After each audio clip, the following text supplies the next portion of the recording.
Okay, this is going to be a short video, hopefully not too long. We are on board the landing ship helicopter, our aircraft carrier that we've turned into a landing ship helicopter, and I am in a Hummingbird, which is a great little helicopter for the purpose that I want to use it for, and that is to do a quick tour of the Horizon Islands and also to let you see the fleet as it looks now from the air. So here we go.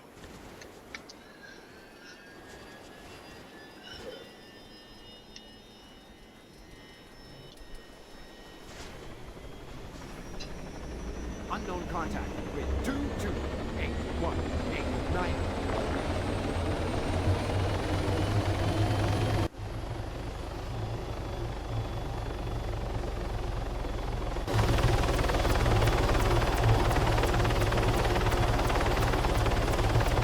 Okay, we're off. So this is the landing ship helicopter, and just to our left is the attack wing.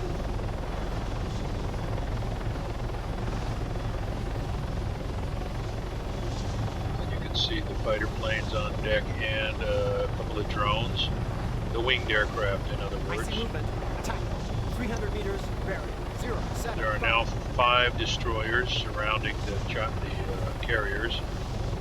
One forward, basically making a sort of a diamond pattern. 2 on each side, 1 forward, 1 aft.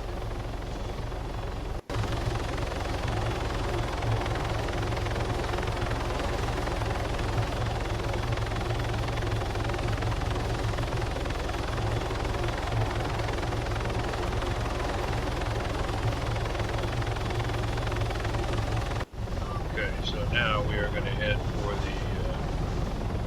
for the islands. I guess I should put down a waypoint quickly.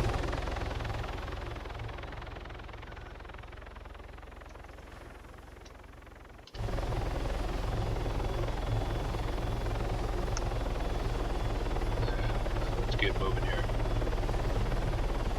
Now for our viewing safety, I got rid of all the serious anti-aircraft threats. This is, by the way, the Tanoa training scenario I'm using, not the real scenario, but it's close enough.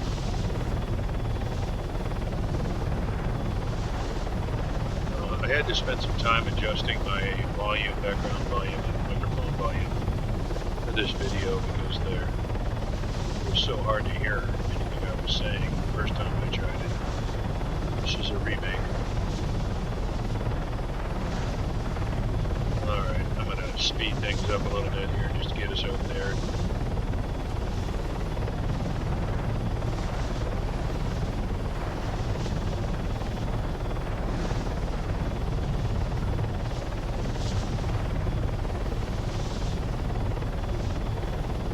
So ahead are some of the northern islands. Most of the islands to the north of the main island are small, but big enough. You certainly could operate from one of them if you wanted to.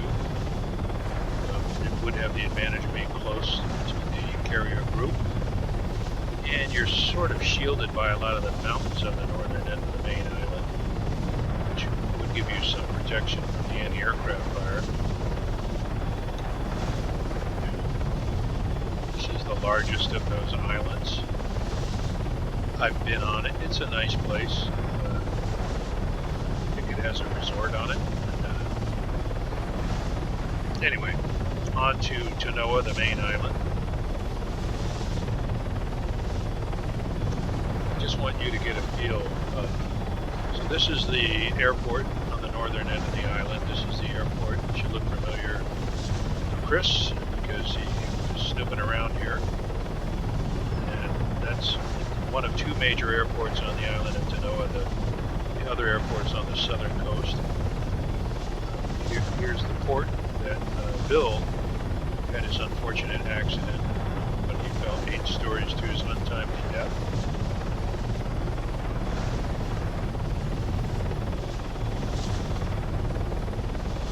Alright, so now we we are going to curve around. There are five major landmarks on the main island that are worth knowing about. One is what I call the strip mine. It's on the northeast part of the island. So we'll take a quick swing by there. And so if you hear a reference to the strip mine, this is what we're talking about. It's basically what it is.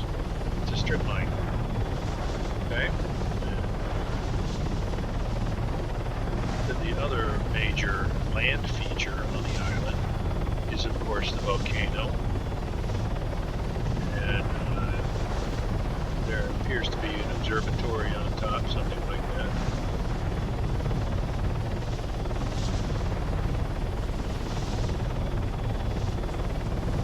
Great place to put an anti-aircraft gun. Hard to see from the sides until you fly over it, and there it is. I don't know who would do a thing like that. But there's the bowl inside the volcano. There's another small town and port there on our right. Now we're going to come down the west coast of the main island and see the largest city in the archipelago, which is Georgetown. Our signal intelligence has picked up the most activity coming from two places. One is the city of Georgetown, and the other is the island with the military camp on it, Tobaru.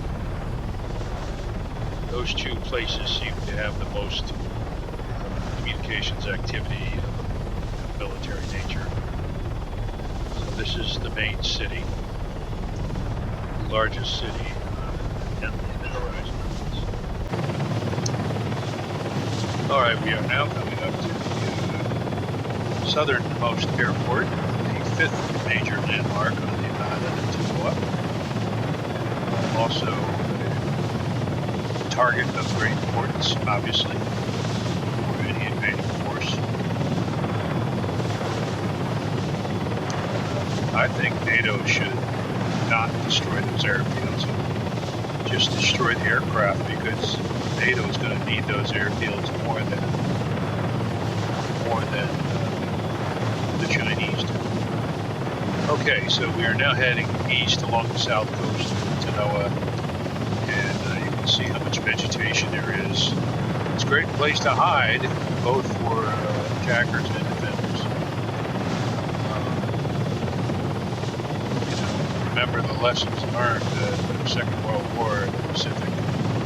Okay, here's the only land bridge from the mainland to one of the islands. This is the island of Madagat coming up. That, by the way, is a couple of speedboats. Those are sentry boats traveling around military craft.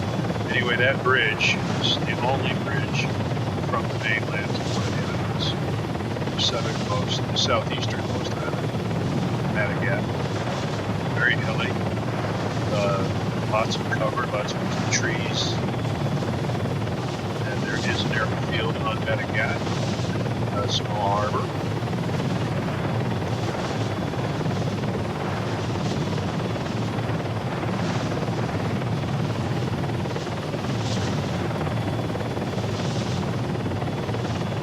Now we are heading west.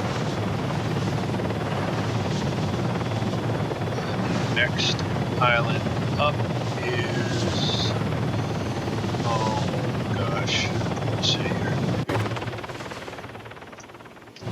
Katkula, that's the name. These islands are not very well marked, but Katkula and Madagat are both cities on their respective islands, so that's one easy way to remember. Katkula does not have a lot of tree cover. A lot of it's fairly flat.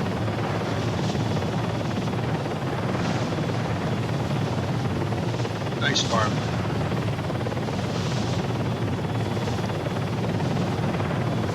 All right, and Katkula also has a bridge connecting it to, oh, here we go again.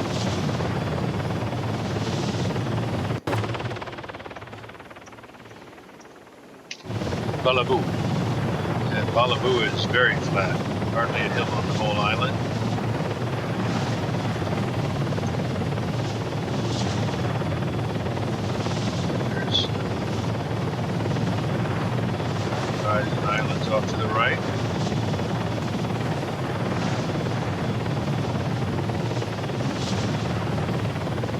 Bellevue would not provide much cover to the invading force.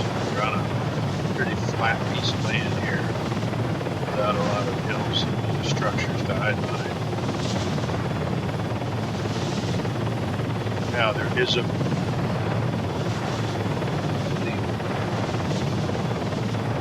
we already passed that. Okay, so now we're in the south. We're southeast of the main island.